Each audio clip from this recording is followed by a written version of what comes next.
السلام علیکم viewers, welcome to romantic novel lovers YouTube channel. آج میں آپ لوگوں کے لیے ایک بہت ہی خوبصورت سا ناول لے کر آئی ہوں جس کا نام ہے گنہگار۔ تو چلیے شروع کرتے ہیں۔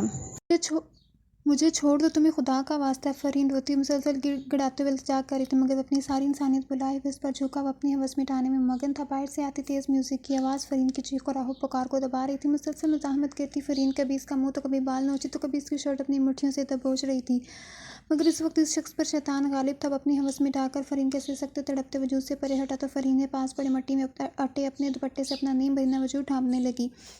میری عزت کو پامال کر کے تم کیا سمجھتے ہو میں بدنامی کے ڈر سے چپ ہو کر بیٹھ جاؤں کہ ابھی باہر جا کر پوری یونیورسٹی کے سامنے تمہاری اصلیت سب کو بتاؤں گی؟ تھوڑی دیر بعد فرین اپنے آنسو صاف کر کے دوپٹہ اپنے گرد لپیٹے ہوئے جانے لگی۔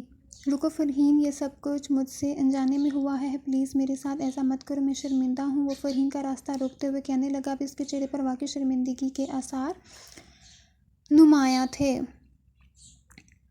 تمہارے شرمندہ ہونے سے میری عزت واپس نہیں آ سکتی، لٹیرے ہو تم، انسانی روپ میں بھیڑیے، سب کو تمہارا گھناؤنا روپ دکھاؤں گی تاکہ میری طرح تم بھی اپنا منہ دکھانے کے قابل نہ رہو۔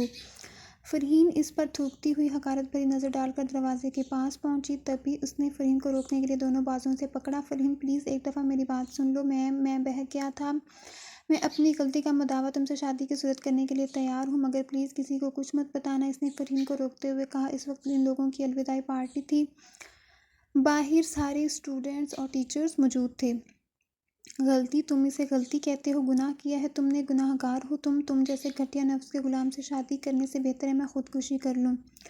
وہ جھٹکے سے اپنا ہاتھ چھڑاتی ہوئی کلاس روم کا دروازہ کھولنے لگی، تبھی اس نے دوبارہ فرین کا ہاتھ پکڑ کر اسے پیچھے دھکا دیا۔ فرین فوری طور پر اپنا توازن برقرار نہ رکھ پائی اور پیچھے پڑے ہوئے شیشے کی میز پر جا گری۔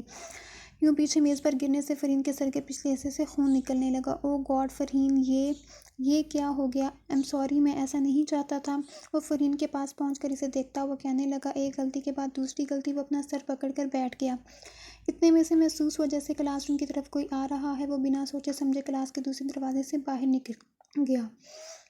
اس واقعے کو گزرے ہوئے 6 سال ہو چکے تھے، مگر آج بھی جب اسے یہ واقعہ یاد آتا تو نئے سرے سے وہ اپنے آپ کو ندامت میں گھرا ہوا محسوس کرتا تھا۔ عام دنوں میں تو وہ اپنے ضمیر کی آواز کو دبا دیتا تھا، مگر خاص اس دن جس دن اس کے ہاتھوں فرین کی عزت اور جان گئی تھی، اس کا ضمیر اس پر کوڑے برساتا اور چیخ چیخ کر اسے گناہ گار کہتا۔ گڈ مارننگ پاپا، منال فرمان کے گلے میں لاڈ سے دونوں ہاتھ ڈال کر کہتی ہوئی ناشتے کی ٹیبل پر بیٹھ گئی۔ گڈ مارننگ میرا بیٹا، یونیورسٹی نہیں جانا آج آپ نے؟ فرمان نے منال کے کیجول حلیے کو دیکھتے ہوئے اس سے سوال کیا۔ موڈ نہیں ہو رہا پاپا آج، ویسے بھی آج کوئی امپورٹنٹ کلاس نہیں ہے، منال ناشتہ کرتی ہوئی فرمان کو بتانے لگی۔ وہ بھی اپنی بیٹی کی موڑی طبیعت سے اچھی طرح واقف تھا، اس لیے بنا کچھ کہے ناشتہ کرنے لگی۔ اور انایا وہ کہاں پر ہے؟ وہ بھی کالج نہیں جائے گی آج؟ اب فرمان ناشتہ لاتی ہوئی بوا کو دیکھتے ہوئے پوچھنے لگے۔ بھول گئے کیا آپ؟ آج کا دن کمرے میں بیٹھی اپنے ماں باپ کے مرنے کا سوگ منا رہی ہوگی۔ پہلے اس کی سیاہ بختی اپنے باپ کو نکل گئی، اب ہر سال رو رو کر ڈرامے کرنا سمجھ میں نہیں آتا اس لڑکی کا تو۔ بوا کی بجائے عشرت نے نحوست سے کہتے ہوئے چائے کا کپ منہ کو لگایا۔ عشرت، کچھ تو خدا کا خوف کیا کرو، اس معصوم نے تمہارا ایسا کیا بگاڑ دیا جو ہر وقت اس کو کوستی رہتی ہو؟ آئندہ میں تمہارے منہ سے یہ دقیانوسی باتیں نہ سنوں، فرمان نے عشرت کو وارن کرتے ہوئے کہا۔ اب ناشتے کی ٹیبل پر اس روتی شکل کو مت لے کر آ جانا، ورنہ پورے گھر میں آج نحوست پھیلی رہے گی۔ عشرت فرمان کو اٹھتا ہوا دیکھ کر بولی۔ وہ افسوس بھری نظر اپنی بیوی پر ڈال کر انایا کے روم میں چلا گیا۔ اوہ مما، کیا آپ نے صبح صبح چک چک لگا رکھی ہے؟ ناشتہ تو سکون سے کرنے دیا کریں منال، عشرت کے مستقل بولنے پر اریٹیٹ ہو کر اس سے بولی اور پھر اپنے ناشتے میں مگن ہو گئی۔ انایا میرا بچہ کیا کر رہا ہے؟ کالج نہیں جانا آج آپ نے؟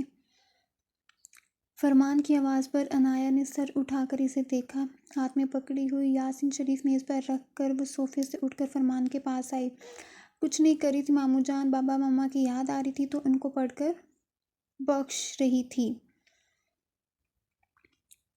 وہ دوپٹے کو نماز کے سٹائل میں لپیٹتے ہوئے فرمان کو اس کی بات کا جواب دینے لگی۔ اس وقت وہ فرمان کو بالکل بشریٰ لگی۔ انایا ہو بہو بشریٰ سے ملتی تھی، بالکل اسی کی طرح خوبصورت۔ فرمان نے آگے بڑھ کر اپنی بھانجی کو گلے لگا لیا۔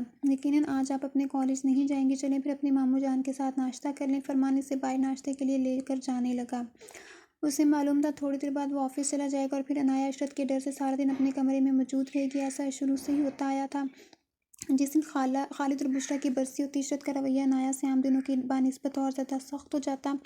وہ ہر کسی چھوٹی سی بات کو لے کر عنایا کو ڈانٹتی، اس پر چیختی چلاتی، اور جب عنایا کا دل بھر آتا اور وہ روتی تو عشرت اس کو رونے بھی نہیں دیتی تھی۔ عشرت کو لگتا تھا کہ عنایا کے رونے سے اس کی نحوست کے اثرات پورے گھر میں پھیل جائیں گے۔ ماموں جان مجھے اپنے کمرے میں ہی رہنے دیں، ویسے بھی ابھی بھوک نہیں لگی، اگر بھوک محسوس ہوگی تو بوا سے کہہ دوں گی۔